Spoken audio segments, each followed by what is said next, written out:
On Good Friday, March 27, 1964, the birth year of my father, an emergency message went out. Mayday! Mayday! Mayday! This is Vessel China calling out to anyone. Valdez is gone. Valdez is gone. On this date, 55 years ago, a tsunami hit and completely destroyed Valdez, Alaska. Right now, I'm on the location of what used to be a local church on what is now called Old Valdez. And as you can see, there's nothing here. This has impacted my mind to the fact that our vision should extend far beyond our ability to accomplish it. Throughout history, the object of having an heir resonates with us.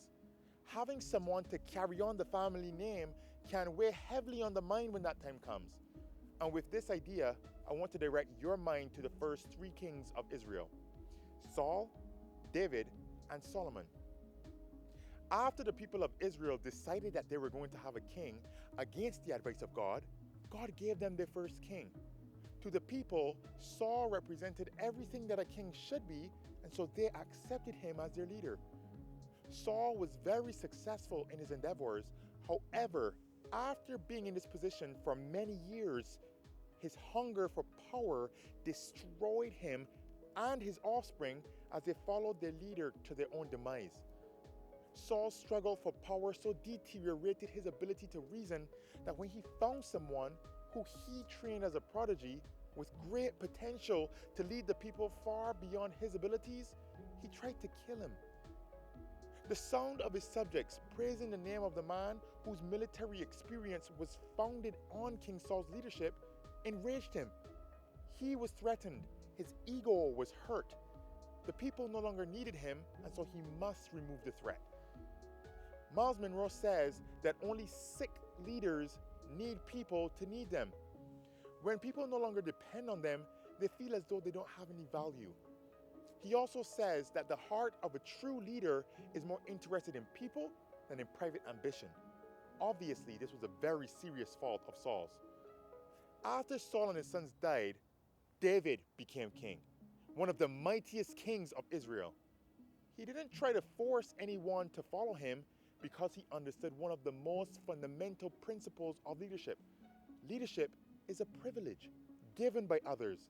This kept him humble and patient, which drew the entire nation to him. David had many plans for the future of Israel, but was taught a very serious lesson that all who desire to be great leaders must learn.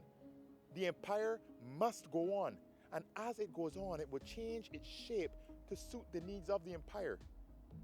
David's humility paved the way for a smooth transition to the one he was grooming and developing to carry on the vision. See, David, knowing that his vision extended far beyond his abilities, knew he had an obligation to the next generation. In David's later years, he wanted to build a temple for God. Everything was designed and put in place. However, this accomplishment was not for him. It was for his mentee. See, David was very limited as a leader, no matter how great of a leader he was, but God understood his limits. See, Miles Monroe says that the greatest gift that you can give to the world is the gift of your mentee, someone that catches the vision, because the vision is more important than the visionary. The temple for God was not to be built by a warrior or a power-hungry man. It wasn't to be built by someone who wanted fame and glory and riches to himself, but by someone who, when God told him that whatever he wanted he would receive, said, "Give me now wisdom and knowledge, that I may go out and I may come in before this people. For who can judge this thy people that is so great?" In this very critical and awesome time, Solomon was more interested in people than in a building. He was more interested in knowing how to lead his followers than in glory. See, Solomon understood that the greatest investment in life is in people. Miles Monroe says that people often build buildings to carry on their legacy. However, buildings can be destroyed, brought to rubble, and forgotten. Although Valdez was destroyed, the people lived on. They have rebuilt a new community thriving with life. And so people outlast buildings. Solomon was given the wisdom that he asked for, plus so much more, including the ability to build the temple his father David wanted so much to build. Solomon's temple was superb, magnificent. However, it no longer exists. But everyone knows about Solomon's temple, not just because of how amazing it was, but because Solomon sought to pass his wisdom on to the next generation. And generations later still glean from his wisdom and are empowered. True leaders don't seek power, they seek to empower. I find it amazing that King David and Solomon are the only two kings who are authors of books in the Bible.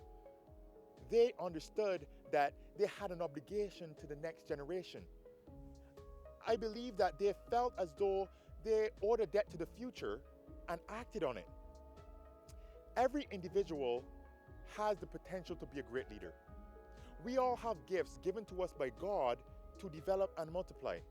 Whether it's a trade, an instrument, a skill, whatever it is, with these gifts comes purpose.